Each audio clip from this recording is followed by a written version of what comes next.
How could a nuclear disaster happen in the 21st century? This is the question we're about to unravel today. In the heart of Japan, nestled between the Pacific Ocean and the bustling city of Okuma, resides the Fukushima Daiichi nuclear power plant. A symbol of progress and technological advancement, this plant was constructed in the late 1960s and has been a significant contributor to Japan's energy sector for decades. But beneath the veneer of progress lies a chilling narrative. The year is 2011, the date, March 11th. The Earth trembles beneath the Pacific Ocean, off the coast of Tohoku, Japan. A catastrophic earthquake measuring 9.0 on the Richter scale unleashes its fury, shaking the very foundations of the Fukushima Daiichi nuclear plant. But the terror doesn't end there. The quake triggers a massive tsunami, a monstrous wave that devours everything in its path, including the protective seawall of the power plant. In the face of such overwhelming natural forces, the plant's defenses crumble.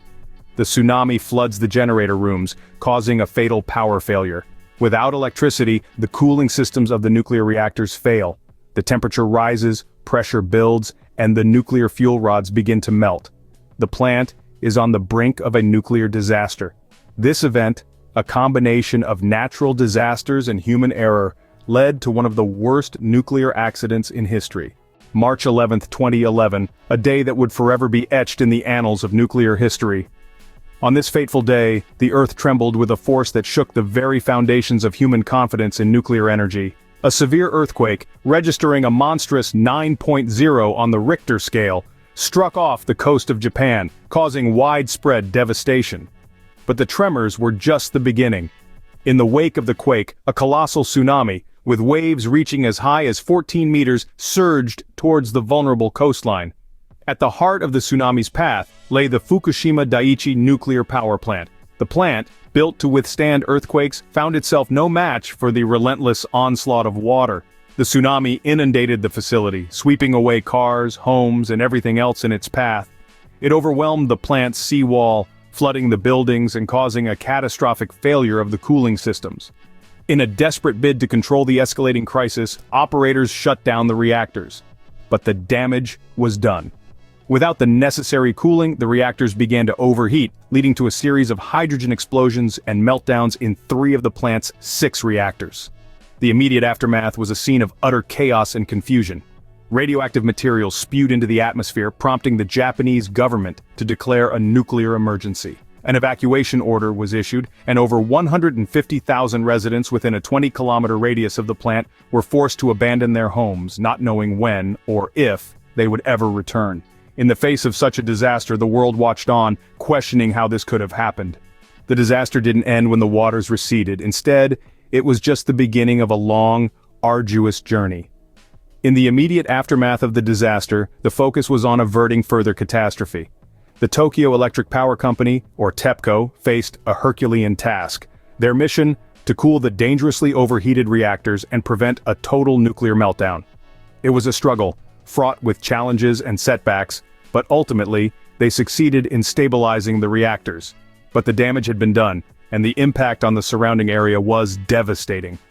Radiation levels in the vicinity of the plant were dangerously high, making the area uninhabitable.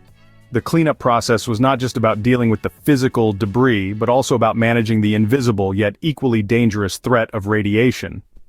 Years have passed since the disaster, but the cleanup efforts are far from over. The process is slow and painstaking, requiring meticulous care to ensure that every trace of radiation is safely contained. The task is so immense that it will likely continue for decades to come.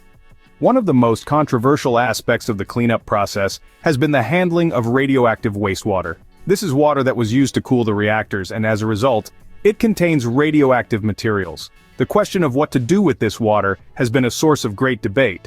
TEPCO made the decision to treat the water to remove most of the radioactive elements and then release it into the Pacific Ocean. This decision sparked international backlash, with concerns about the potential long-term impact of low-dose radioactivity on marine life and human health. Despite assurances from Japanese officials that the water meets international safety standards, the controversy remains. The Fukushima disaster is far from over, with repercussions still felt today.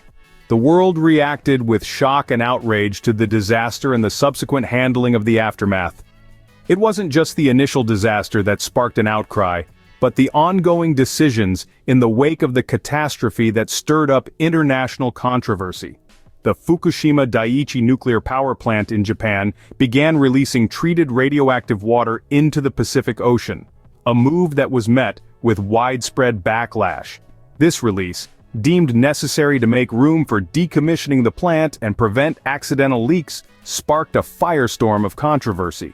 While Japanese officials and experts claim the water is safe and meets international standards, concerns remain about the long-term impact of low-dose radioactivity. This decision led to a series of protests, not just within Japan but also in South Korea. These protesters voiced their concerns and fears about the potential impact of the radioactive release on the environment and human health. The backlash wasn't limited to demonstrations either. In response to the wastewater release, China took a firm stand by banning seafood imports from Japan, further escalating the tension. The scrutiny didn't stop at the wastewater release. The entire nuclear industry in Japan came under the microscope. The public opinion was divided over the decision to restart other nuclear plants in the country. This controversy was heightened in the wake of a deadly earthquake, stirring up memories of the Fukushima disaster and amplifying the fears and concerns of the public. The Fukushima disaster and the decisions that followed have left a lasting impact. The world watched, reacted, and continues to grapple with the consequences of a nuclear accident in the 21st century. The controversy and backlash serve as a stark reminder of the potential dangers of nuclear energy and the need for stringent safety measures and comprehensive disaster response plans. The Fukushima disaster has left a lasting impact not just on Japan, but the world. In the wake of such a disaster, it's crucial to ask, what lessons can we learn? The Fukushima disaster was a stark reminder of the power of nature and the potential dangers of nuclear energy. It taught us that preparedness for seismic events is not only important but vital. Japan's advanced tsunami warning system, which prompted evacuations after a significant quake, is a testament to that. It highlights the need to have robust systems in place to mitigate the impact of such disasters. This incident also underscored the importance of scrutiny when it comes to nuclear power. The public's opinion remains divided over restarting nuclear plants post-Fukushima. It's a delicate balance between harnessing nuclear energy for power and the potential risk it poses. This is a lesson that extends beyond Japan's borders, resonating with nations worldwide that rely on nuclear power.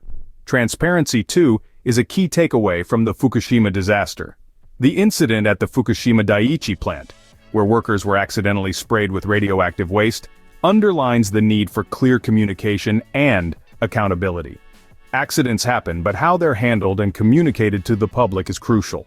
The opposition faced by the Tokyo Electric Power Company Holdings for its controversial discharge of treated radioactive wastewater into the sea is a testament to this.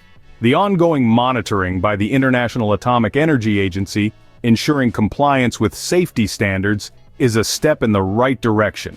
It demonstrates the importance of international cooperation and oversight in the aftermath of such incidents. It's a reminder that the world is watching, that we all have a stake in the safe and responsible use of nuclear power. In conclusion, the Fukushima disaster was a grim wake-up call. It emphasized the need for preparedness, scrutiny, transparency, and international cooperation when dealing with nuclear power. Despite the ongoing challenges, these lessons serve as guideposts for the future. Despite the ongoing challenges, the world must learn from the Fukushima disaster, ensuring that such an event never happens again in the 21st century.